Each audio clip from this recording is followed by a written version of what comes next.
Recently, a German-owned company in Dongguan, Cosmo Industries, announced a complete halt to production. On October 14, the company informed employees it would suspend operations for about 2 months due to a severe drop in orders, down by over 40% after October. Employees were told they received full pay for the first month, but only 80% of Dongguan's minimum wage thereafter.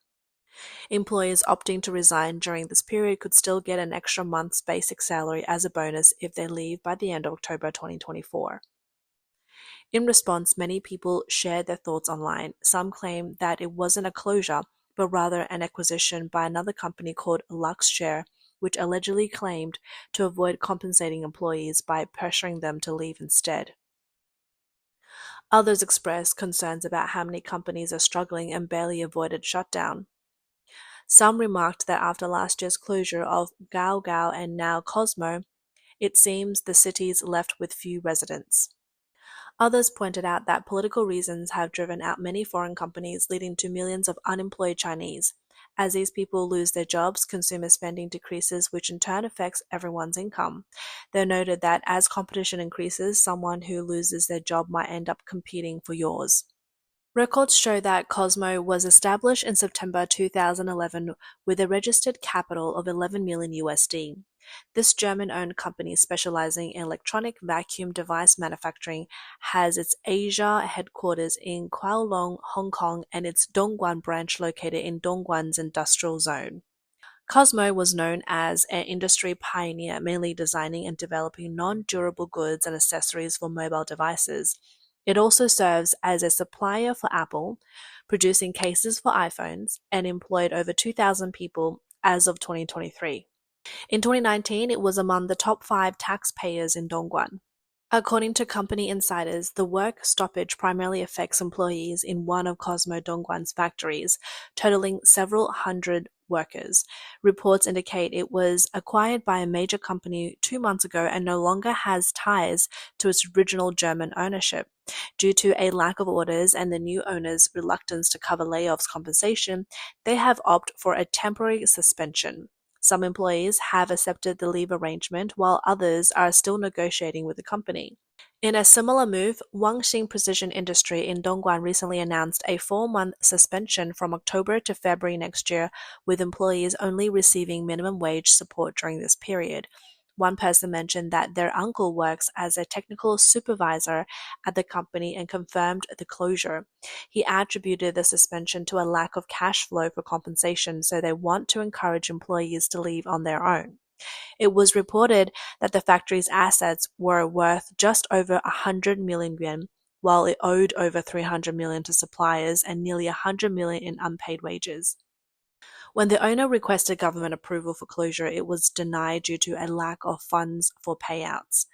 Wangxing Precision was established in February 2017 with a registered capital of 50 million yuan. It focuses on computer, communication, and other electronic device manufacturing. Dongguan is a major city in Guangdong province and plays a significant role in both the province's and China's economy. Once recognized as a global manufacturing hub, Dongguan thrived in sectors like electronics, footwear, and furniture, earning it the nickname World's Factory and attracting substantial foreign and domestic investment. However, with China's economic decline and the departure of numerous foreign enterprises, Gaobu Town's industrial parks are now nearly empty. Chang'an Town, once filled with factories, is also seeing many shut down.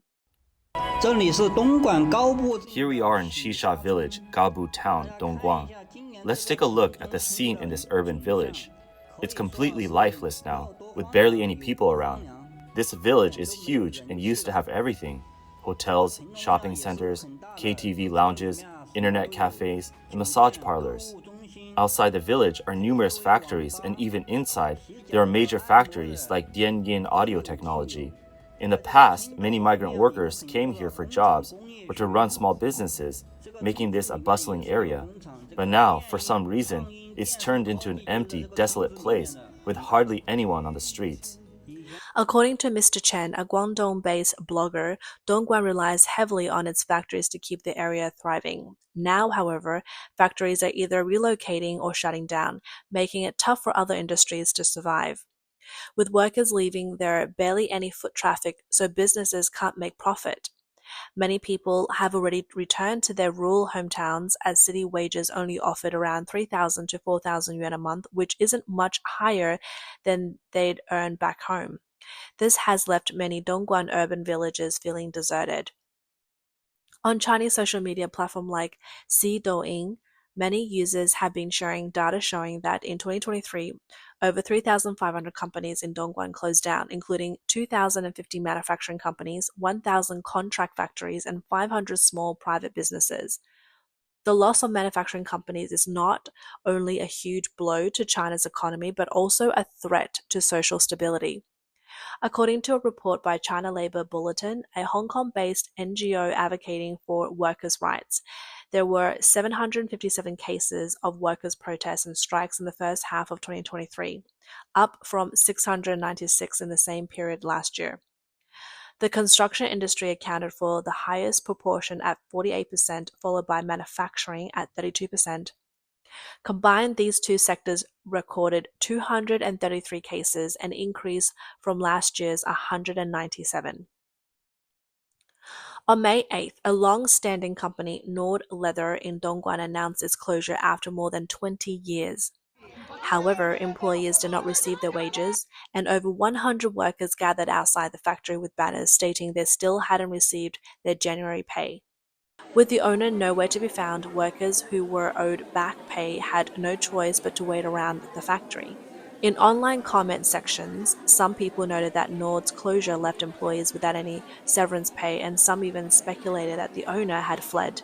Reports indicate that even before Nord Leather officially closed, workers had already turned to the Dongguan Provincial Trade Union website for help. On April 30th, 2024, they posted that the company had not paid social insurance for a year and was 4 months behind on wages. Many workers felt forced to leave due to unpaid wages. A week later, Nord Leather announced its closure, with the owner suspected of fleeing. Without pay, the remaining workers gathered outside the factory demanding their wages. Aidan Chow, a researcher at China Labour Bulletin, told Voice of America that these protests and strikes are the result of prolonged struggles in the manufacturing sector. He explained that reduced export orders have led to unpaid wages and factory closures, which typically happen after 2 or 3 months without pay or a significant drop in orders. Most manufacturing workers rely heavily on their base salaries, which average just over 2,000 yuan, making it impossible to sustain their livelihoods on reduced hours. Many factories use this as a way to push workers to quit on their own, which ultimately drives workers to protest and strike. Chow predicted that the issue of unpaid wages and factory closures will likely continue. Chinese political commentator Wang Jian added that the government is unprepared to address this level of economic decline in manufacturing, which has left many workers in distress as factories continue to close. In the past, rapid economic growth absorbed many workers and unemployment wasn't a severe issue. However, with job saturation and the shift to high-tech industries that require fewer workers, traditional manufacturing employees are left with few options. Not only are factories closing, but shops across Dongguan are also shutting down in rows, leaving the city in a state of decline. A popular Dongguan-based blogger recently filmed a video in Dongguan's major industrial hub, capturing the city's fading prosperity. Chang'an Town was once Dongguan's top contributor to GDP, thanks to its prime location close to Hemen and Guangzhou, with convenient light rail access. Across from here is Zhongnam Plaza, and behind me is a commercial pedestrian street. Let's take a closer look. Rows of shops have closed down. There used to be a big stage here, packed every night with people dancing and enjoying themselves. Now it's just a parking lot, and the place feels deserted. This area used to be so popular that it was nearly impossible to find an empty storefront. Factories of all sizes surrounded this area, along with rental apartments. But now business is incredibly tough. Let's go inside. What used to be a row of popular bubble tea shops, bustling with people every weekend, has now turned into empty stores. It's hard to believe how quickly this area has declined. Most shop doors are shut tight with no visitors. Dongguan's situation is really sad. Hardly anyone is around, and only a few shops remain open, likely struggling just to cover the utilities, losing money every day. Another blogger that is native to Chongqing City shared on October 23rd that he and his wife had come to Dongguan a week earlier, However, within days, he realized Dongguan was no longer a viable place for them. They packed their bags that day and returned to Chongqing that night. The biggest impression I got from this trip to Guangdong is that it's incredibly hard to make a living here. After visiting various places in Dongguan, I found that it's even tougher here than back home. There's intense competition. It's not only the machining industry that's struggling, other sectors are too. This morning while out for breakfast, I saw a barbershop offering haircuts for just 10 yuan. With rent and labor costs, how can the shop owner make a profit? I've also noticed that many in the machining business have no profit margin, but are still operating. Ultimately, this relentless competition only harms everyone. No one is making money. Another person who works in Dongguan recently shared that fast food restaurants there have also been unable to sustain themselves, closing down one after another. Fast food restaurants are failing. This buffet restaurant lasted only 3 or 4 months before closing down. With the current situation, it's hard for fast food restaurants to stay afloat. People aren't eating there anymore, mainly due to food safety concerns. Health is more important. So fast food places are shutting down in rows across Dongguan. Analysts believe the main reason for the widespread closures of Dongguan's businesses and shops is a significant decrease in external orders. Dongguan thrived on a steady flow of foreign orders, but as Chinese economy slows, foreign companies are leaving, and factors like geopolitics have also affected orders. As factories close, fewer people are around, leading to a chain reaction impacting shops and restaurants, many of which have also had to close. This economic downturn isn't just affecting Dongguan. Business closures are happening across China. On October 11th, a resident of Hangzhou, Zhejiang, told an NTD TV news reporter that all industries are facing a severe slump, with wave after wave of local stores closing down. Mr. Gu, a resident of Hangzhou City, observed that financial difficulties have left most people struggling and stores frequently closing down, with new businesses often failing within 3 months. He noted that the government is unable to intervene due to financial constraints and that unemployment is high. But even then, Hangzhou is relatively better off compared to other areas that are facing even harsher conditions. Gu remarked that society is in a severe state of decline.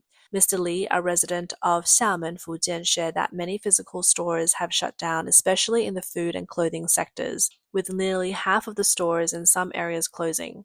With little money circulating, high rents, and labor cost, opening a business has become nearly impossible. Many businesses have no customers, making it even harder to survive.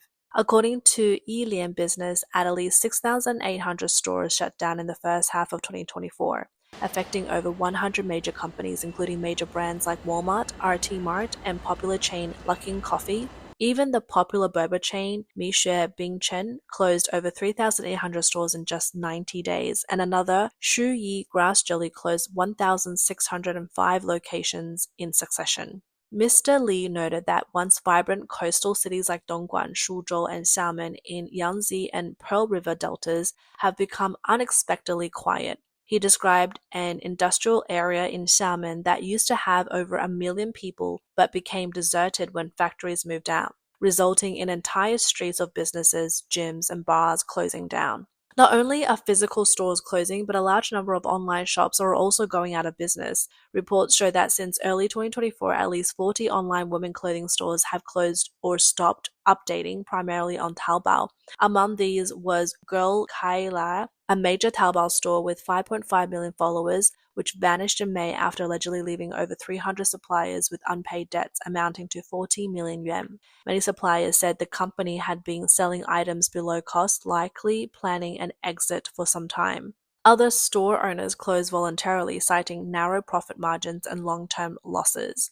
A quick search for women clothing stores on social media reveals numerous posts from people who invested in these ventures only to shut down within months due to heavy losses. Many business owners are finding it harder to survive and wonder how much longer they can continue. Analysts say Chinese economic slump, high unemployment, and mounting living costs have significantly reduced consumer spending, making it challenging for both physical and online stores to survive.